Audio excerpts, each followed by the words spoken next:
చక్రవర్తి అయి రాజ్యమునే రామయ్య తండ్రి మాటకై పదవిని బదలి అడవులకేగెనయా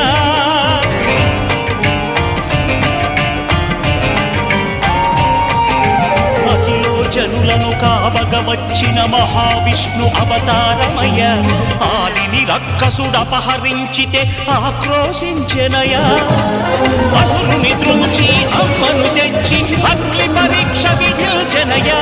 సాగలి నిందకు సత్యము చాటగ కుల సతినే విడనాడెనయ నా రాముని కష్టం లోకల్లో